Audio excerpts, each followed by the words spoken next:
संविधान का हर एक अक्षर पढ़ के न इस पद के ऊपर बैठे हो। और हम पीड़ा में हाँ जी नूना मानियो छो में हाँ हमें पीड़ा में हाँ, जब गांव के लोगों में से हमारी महिलाओं को उठा ले जाएगा, हमारा अपना मान सम्मान है, अपनी इज्जत है। हमारे तो बुढ़े नु कहा करते कि मान लिया पुलिस थाना हमने देख लिया तो बुढ़े शर्म मान्या करते, पगड़ी नीचे मतलब बाहर नहीं लग जाया करते। ये हमारा भेड़ बकरी बना दिया, ले हर भो को गाल ले जाए, बोला गिरफ्तार कर लिया। कतई भी बर्दाश्त नहीं होगा जी। अगर चैनल के चीफ अनिल यादव जी के साथ यहाँ की लोकल कमेटी की मीटिंग हुई थी। HVPNL के चीफ, कुर्सी दे दो भाई इनको, कुर्सी लाओ भाई। तो HVPNL के चीफ के माध्यम से ये बात कुर्सी उधर आ जाओ।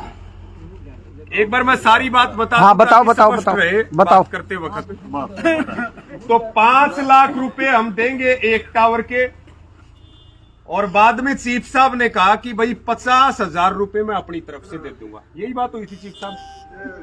उसके बाद जब यहाँ 29 अक्टूबर को काम बंद करवाया तो लंबा इंतजार करने के बाद 8 तारीख को 8 नवंबर को वार्ता का न्योता आया कि डीसी साहब के साथ आपकी मीटिंग है। उस मीटिंग में मैं भी मौजूद था, वीरेंद्र भी मौजूद था, कमेटी भी मौजूद थी। चलो हमें मुद्दे पे बात करनी है, वहां पहले हमारे साथ क्या हुआ हम उस पे बात नहीं करेंगे। लेकिन इन्हीं एसडीएम साहब की अध्यक्षता में मीटिंग हुई। डीसी साहब ने कहा कि मेरी तारीख आ गई कोई हाई कोर्ट में, मुझे वहां जाना पड़ रहा, और एसडीएम बाबूलाल जी की अध्यक्षता में मीटिंग होगी, आप वहां जाइए। तब हमने जाते ही एक निवेदन किया था कि विवाद किसान के बीच में है और HVPNL के बीच में है, प्रशासनिक अधिकारी इसमें मध्यस्थता करें। आप 1 कदम आगे बढ़ेंगे, हम 2 कदम आगे बढ़ेंगे।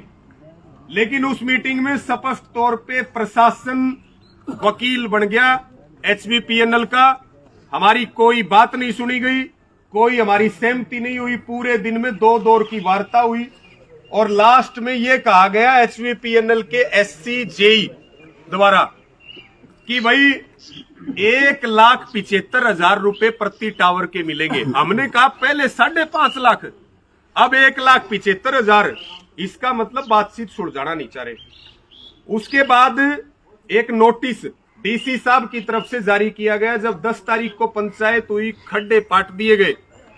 फिर एक नोटिस डीसी साहब की तरफ से गांव के उन किसानों को आता है जिनके खेतों से ये टावर जा रहे हैं, और उनको ये आदेश दिया जाता है कि फला तारीख पे फलाने टाइम पे आप मेरे कार्यालय में हाजिर हो। और इनको कहा जाता है कि भाई जो 5.5 थे वह तो 6, जो पहले 5.5 की बात आई थी कि वो 6 कर देंगे, 8 हो जाएंगे, एक टावर के 10 हो जाएंगे, और आप अपने फार्म भरवा लो। हमने कहा भाई किसान भी उस कमेटी में है, गांव के लोग भी हैं, किसान संगठनों के नेता भी हैं, आप कमेटी से बातचीत क्यों नहीं करना चाहते? डीसी साहब ने इसको अपनी नाक का सवाल बना लिया कि मैं कमेटी के साथ बात नहीं करूंगा, मैं बात करूंगा संबंधित किसानों से, कमेटी का मुझे कुछ नहीं पता। उसके बाद जबरदस्ती यहाँ 40 गिरफ्तारियां करके, फोर्स लगा करके सारी रात हम लोग लड़ते रहे। इन लोगों ने हर वो जुल्म ढाए हमारे ऊपर जो ये ढा सकते थे, उससे ज्यादा इनकी ताकत भी नहीं थी। जो ढा सकते थे वो पुलिस प्रशासन की मौजूदगी में सारे काम हुए, लेकिन हमने अपनी शांति व्यवस्था नहीं बिगड़ने दी। ये कह रहे हैं, बात निकल के आई, कल डीसी साहब से भी बात हुई कि जो हम दे रहे हैं वो ले लो, हम जो दे रहे हैं वो ले लो। बातचीत कोई नहीं है प्रशासन के साथ, प्रशासन के पास इतना टाइम नहीं है, वो बार बार मीटिंग करेगा। जो हम दे रहे हैं वो ले लो, नहीं तो ये भी नहीं मिलेगा। ये अब तक की मीटिंग का निष्कर्ष है। धन्यवाद। अब आप बात चलाओ एसडीएम साहब। 1 मिनट में बोलो। हाँ बोलो, एक बार बोल विकास भाई बोलो। बातचीत होने से पहले एक तो आप हमने ये बताओ, ये काम उड़ा चल रहा है कि रुक रहा है? चल रही है। एसडीएम साहब आप तो कुछ सुनो, चल रहा है कि बंद हो रहा है जी? लगे हैं एक तो एक बार फोन करके उस काम बंद होगा, फिर मीटिंग सबसे पहले तो काम रुकवाना चाहिए। काम बंद करके मीटिंग होगी। अगर आप बातचीत का सुनो, मेरी बात प्रधान जी, मेरी बात सुन लो प्रधान जी। अगर आप बातचीत करने आए हो बढ़िया तरीके, अगर आप इसका समझौता सुलझाना आए हो, एक कदम हमने बढ़ा लिया कि हम आपका आश्वासन पर यहाँ बैठे हैं चुपचाप। ठीक बात। एक कदम आप भी बढ़ाओ, वहाँ से काम रुकवा दो। हमने एक बढ़ाया। एक बात, और जो दूसरी बात जो है जिस पर हमने चर्चा करनी चाहिए, गिरफ्तार लोग हैं हमारे, मतलब किस आधार पर हमारे साथियों को गिरफ्तार कर लिया जाओ?